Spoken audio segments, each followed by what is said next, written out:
আজ বিজ্ঞান পাঠের আসরে আমরা একটু অন্যরকম গল্প শুনব আমাদের খুবই প্রিয় ইলিশ মাছ সম্পর্কে। লিখেছেন কৌশিক ঘোষ।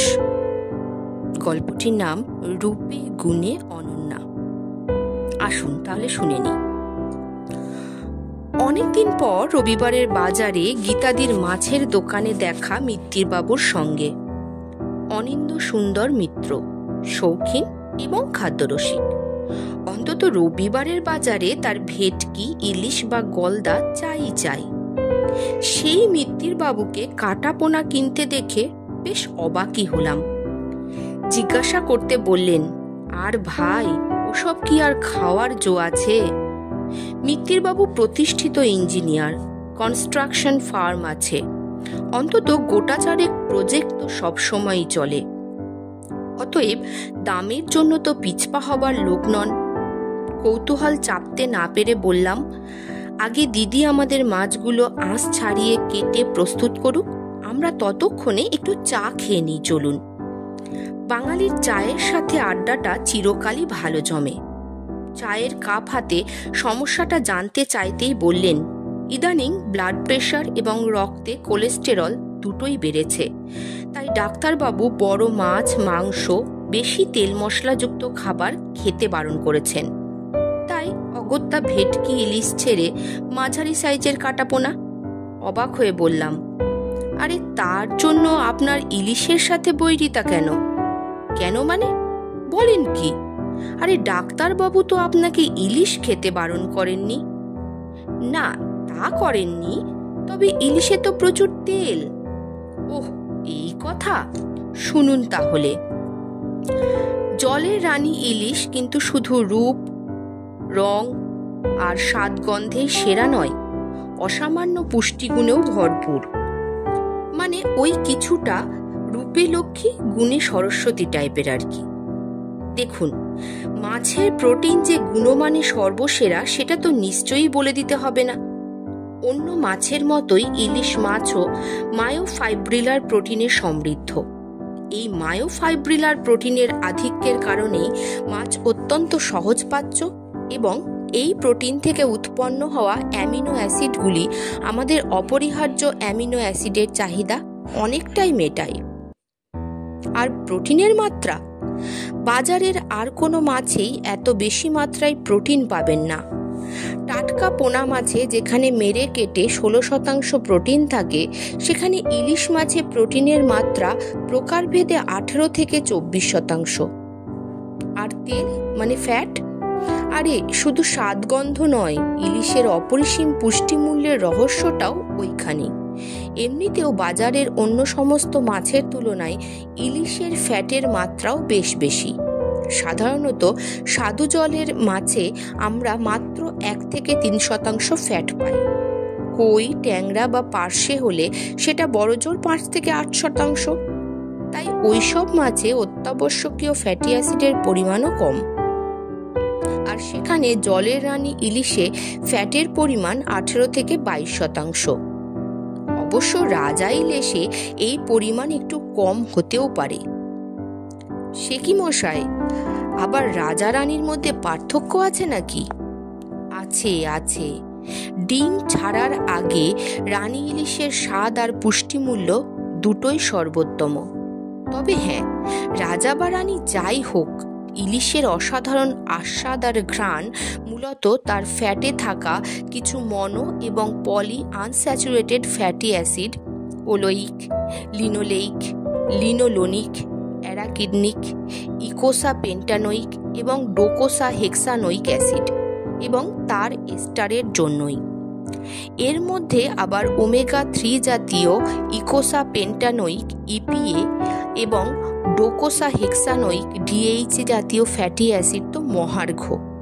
জানেন কি, সাম্প্রতিক গবেষণায় প্রকাশ এই ওমেগা 3 জাতীয় poly unsaturated fatty acid cardiovascular disease, high blood pressure, hyperlipidemia, diabetes, obesity, এমনকি ক্যান্সারের মতো বহু রোগের নিরাময় বা প্রতিরোধে সাহায্য করে।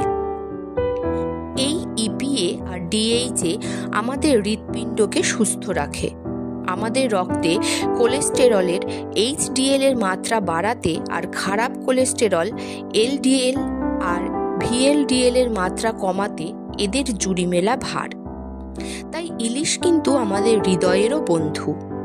আবার মনো আনস্যাচুরেটেড ফ্যাটি অ্যাসিডের মুফার মধ্যে ইলিশের সব থেকে বেশি থাকে ওলেইক অ্যাসিড, যা কিনা ক্যান্সার সৃষ্টিকারী কিছু প্রোটিনকে অবদমিত করে। শুধু কি তাই, অত্যাবশ্যকীয় মৌলগুলির মধ্যে calcium, magnesium, potassium, zinc, iron আর ভিটামিনের মধ্যে এ, ডি, ই, কে এবং B12-এরও বিপুল সমাহার ইলিশে। আহা, আশার কথা শোনালেন মশাই। তাহলে ইলিশ খাওয়া ছাড়তে হবে না বলছেন? আচ্ছা, ছোট ইলিশ না বড় ইলিশ, কোনটা খাওয়া ভালো? এটা একটা ভালো প্রশ্ন করেছেন মিত্তির বাবু। দেখুন, পুষ্টিমূল্যের বিচারে ছোট মানে খোকা বা খুকু ইলিশও কম যায় না। তবে কিনা বোঝেনি তো, ওই খোকা খুকুদের যদি আমরা বড় হওয়ার আগে বা প্রজননের আগেই ধরে নির্বিচারে খেয়ে নিই, তাহলে ভবিষ্যতে কি আর ইলিশ পাওয়া যাবে? এমনিতেই দূষণ, নদীবাঁধ, নাব্যতা হারানো সহ নানাবিধ কারণে নদীর ইলিশ তো তলানিতে ঠেকেছে। তাই ওই খোকা খুকুদের দিকে নজর না দেওয়াই ভালো। গবেষণা বলছে মাঝারি ইলিশে 700 থেকে 800 গ্রাম সর্বোচ্চ পরিমাণে মুফা এবং মহার্ঘ ওমেগা-3 শ্রেণীর পুফা মানে EPA+DHA থাকে। তাছাড়া আমাদের শরীরের পক্ষে ক্ষতিকারক স্যাচুরেটেড ফ্যাটি অ্যাসিডের পরিমাণও সবচেয়ে কম থাকে এই মাঝারি সাইজের ইলিশে। অন্যদিকে বড় ইলিশ মাছে মানে 1 কেজির বেশি এই এসএফের পরিমাণ সবচেয়ে বেশি আর ওমেগা-3 জাতীয় পুফার পরিমাণ সবচেয়ে কম থাকে।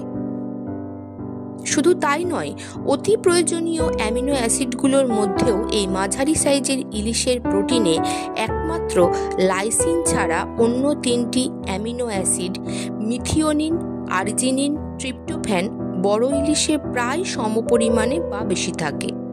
তাই সব দিক বিবেচনা করে বিজ্ঞানীরা বলছেন মাঝারি সাইজের ইলিশ খাওয়াই স্বাস্থ্যের পক্ষে ভালো। তাই ওই 1.5-2 কেজির ইলিশের দরকার কি মশাই?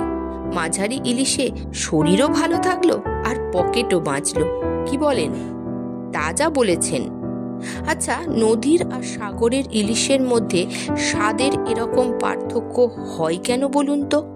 আর ঘটি বাঙালের দ্বন্দ্বটাই বা বাদ থাকে কেন?